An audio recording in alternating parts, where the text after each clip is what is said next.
예, 그 다음에 이제 오늘 이제 두 번째 문제는, 역시 또 지난번에 한번 했었죠.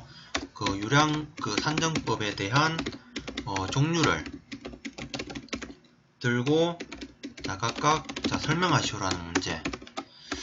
이거를 사실 제가 처음에 문제를 선정을 했을 때는, 지난번에 이제 뭐 설계 그 홍수유량 그 산정 방법에서 그 네 가지 뭐 시우량법, 총 5가지.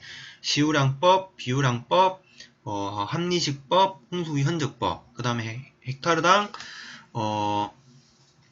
설계 홍수유량, 예상 그 최대 그 홍수유량 그 조견표에 그 의한 조견표에 의한 최대 홍수유량을 그 산정하는 방법.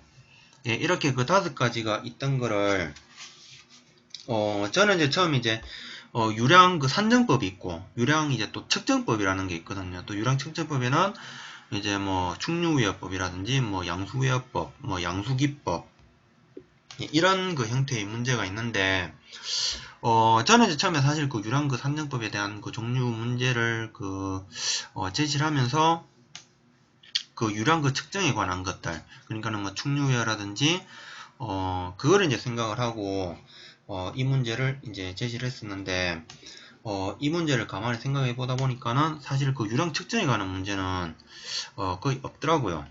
그래서 그냥 그 이번 문제 같은 경우에도, 그냥 그 유량 산정법 5가지 그냥 복습하는 그 개념이라 생각하고, 지난번에는 25점짜리로 했으니까는, 오늘은 이제 10점짜리 형태로, 진행을 하는 걸로, 예, 그렇게 그 계획을 잡아 보도록 하겠습니다. 이 그 유량 그 산정법에 대한 그 종류에 대한 문제는 그 92회 때 그 1교시에 그 나왔던 문제고요.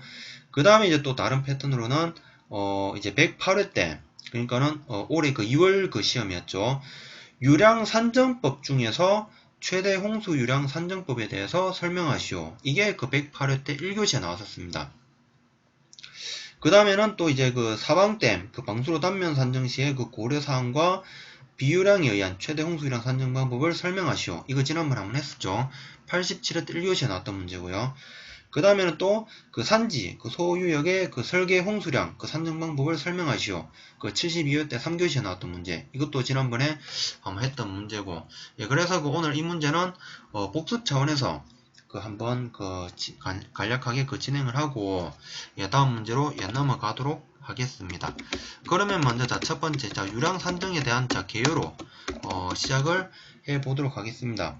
자, 먼저 첫 번째 사방 사업을 이제 실행을 하고자 할 때 그 계류의 그 통수 단면적의 크기나 사방댐 그 방수로의 크기, 그리고 임도 시공 시에 그 배수구의 통수 단면적을 구하고자 하는 경우에 이러한 그 유량 산정법을 이용을 해서 크기를 결정을 한다.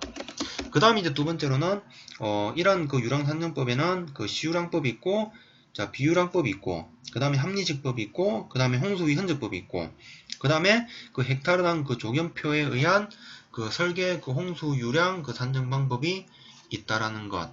예, 이렇게 그 종류를 그 간략하게 설명을 해주고, 이제 두 번째. 자, 법률에서 규정하는 유량 산정법의 적용에 대해서 또 이제 간략하게 또 언급을 해 주려고 합니다. 자, 먼저 첫 번째가 임도의 그 배수구에 대한 부분. 임도의 배수구는 산림자원의 조성 및 관리에 관한 법률에서 산림관리 기반 시설의 설계 및 시설 기준에서 합리식을 이용을 하도록 규정을 하고 있습니다. 그 다음에 이제 두 번째는 사방사업 실행 시에 야계의 그 통수 단면적이 있고, 방수로의 크기, 이런 부분이 있는데, 이 부분은 사방사업법에서 사방사업의 설계 및 시공 기준에서 합리식에 의해 가지고 유량을 산정을 하도록 규정을 하고 있다라는 것. 네, 이렇게 언급을 해주고, 이제 그 다음에는 세 번째 유량 산정법의 이제 종류에 대해서 이제 설명을 언급을 해 보려고 합니다. 먼저 첫 번째가 시우량법. 시우량법은 과거에 그 황폐지 복구를 위한 사방사업에서 가장 많이 적용되었던 방법이다. 이러한 그 대상 그 유역의 시우량과 그 유역 그 면적으로부터 구하고요. 그 다음에 이제 시기에서 이제 보면은 그 유출 개수가 있습니다. 그 유출 개수는 유역의 면적이나 토질 및 지형 등의 자연 상태에 따라서 구해주고요. 이러한 그 부분은 유역 면적이라든지 토지 그 피복 상태를 고려를 해서 그 시유량을 적용을 한다라는 것. 그 식으로는 간략하게 유량 Q는 초당 그 세제곱미터 단위이고요. 0.2778 자 KAM. 자 K는 유출 개수 그 황폐지하고 이제 소면적으로 이제 구분해서 황폐지 같은 경우에는 0.8. 자 소면적인 경우에는 1.0을 적용을 하고요. 그 다음에 A는 유역 면적 헥타르 단위. 그 다음에 이제 그 M은 시간당 그 강우 강도 밀리미터로 이제 표시한 강우 강도 이렇게 되겠고요. 그 다음에 이제 그 두 번째 와서는 자 이제 비유량법에 대해서 이제 또 언급을 해 보려고 합니다. 자 비유량법은 자 우량이나 그 유량에 대한 그 관측 자료가 적고 그 다음에 첨도 유량을 산정하기 어려운 경우에 비유량에 의해서 추정하는 것이 편리합니다. 식은 그 간단하게 자 유량 Q는 자 비유량 자 스몰 q에다가 그 제곱 그 킬로미터를 단위로 하는 그 유역 면적 자 A를 곱한 값이 비유량법이 되겠고요. 그 다음이 이제 그 세 번째 파트는 이제 합리식법이 되겠습니다. 자 합리식법은 자 강우 강도로부터 이제 그 유역에 대한 그 홍수 유출량을 이제 추정하는 방법이고 현재 그 법률 그 규정에 따라서 사방댐의 설계 그 가장 많이 이제 적용을 하고요. 그 다음에 그 불투수면에서 발생을 하는 최대 홍수량은 주어진 그 강우 강도와 그 유역 면적의 곱으로 이제 추정을 하고요. 그 다음에 자연 상태의 그 유역에서는 침투 등에 의한 강우 손실이 이제 발생하기 때문에 이제 감소 계수를 이제 적용을 한다라는 것. 그 다음에 이제 그 유출 계수는 그 유역의 이제 상태에 따라서 달라진다라는 것. 언급을 해줄 수가 있겠고, 식은 간략하게 유량 Q는 0.002778 유출 계수 C에다가 자 강우강도 I 그 헥타를 단위로 하는 그 유역 면적 A의 값을 곱해준 것. 이게 그 합리식법에 의한 계산식이 될 수가 있겠습니다.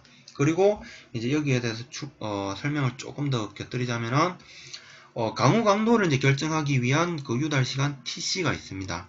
이 유달 시간 TC는 그 유역 내에서 이제 색소 등을 이제 사용을 해가지고 직접 측정이 가능하고, 그 다음에 이제 대부분의 경우에는 그 유역의 그 지형 특성에 따른 경험적인 그 방법을 적용을 한다라는 것. 이게 합리식법에 대한 설명이 되겠습니다. 그 다음에 이제 홍수위 흔적법.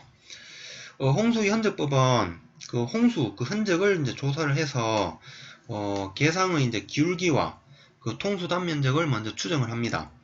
그 다음에 이제 그 유속 그 공식을 적용을 해서 그 통수 단면에 있어가지고 평균 유속을 산정을 하고요. 그 다음에 그 이제 단면적과 이제 유속을 곱한 값을 구하면 그 홍수량을 얻을 수 있다라는 것. 이게 그 홍수위 흔적법이 될 거고, 이제 실제적으로 이제 우리가 현장에서 봤을 때 그 홍수위 흔적이라고 하면은 어디 부분을 말을 하느냐.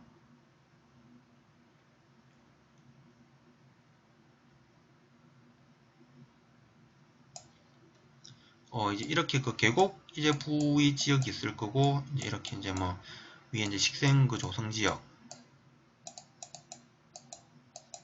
이렇게 있을 거고, 이제 여기서 이제 기울물이 한 이 정도 높이로 이제 흘러간다라고 가정을 했을 때, 여기 이제 그 보면은 그 붕괴가 이제 최대까지 보면은 이제 물이 흐른 그 자국이 있을 거예요.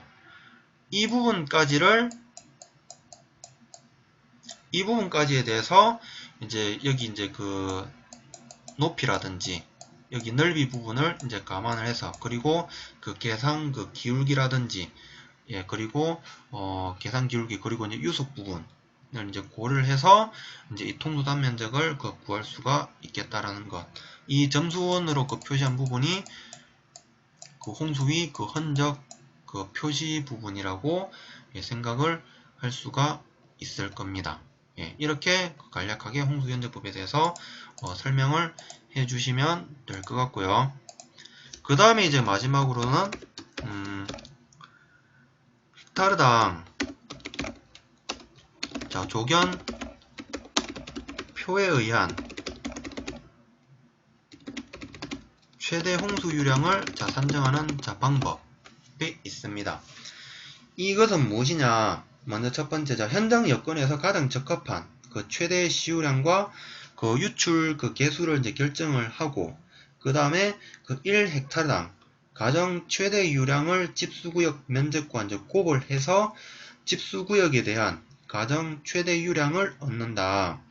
그렇게 해서 이제 대면적에 이제 그렇게 하고 나면은 이제 또 혹시나 대면적의 이제 집수구역 내에서 이제 유출 개수가 서로 이제 부분적으로 다른 경우가 있는데, 또 이 부분에 대해서는 그 점유 면적에 대한 비율을 구해서 각각의 유출 개수를 곱을 하고요. 거기에서 이제 집계한 값을 100으로 나눠서 그 대면적 전체에 대한 유출 개수로 사용을 한다라는 것. 그러니까는 예를 들면은 한 10헥타르 지역에 대해서 한 4헥타르 지역에 대해서는 유출 개수가 한 0.8 지역이 있고, 그 다음 나머지 6헥타르 지역에 대해서는 1.0에 대한 유출 개수가 있다라고 가정을 했을 때, 이럴 때는 이제 이 두 개 이제 곱을 해주고, 또 이 두 개 이제 곱을 해줘서, 그러면 48, 32, 3.2에다가 6을 대해서 이제 9.2, 그럼 총 면적이 이제 10헥타르가 되지 않겠어요? 그러면 이제 10을 잠깐만요. 10, 6. 예, 10을 나누면은 이제 0.9이라는 값이 나오겠죠.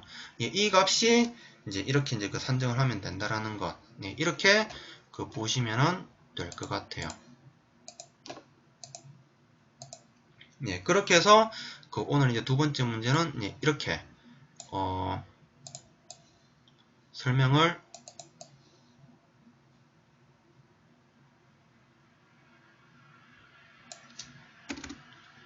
드릴 수가 있겠고요.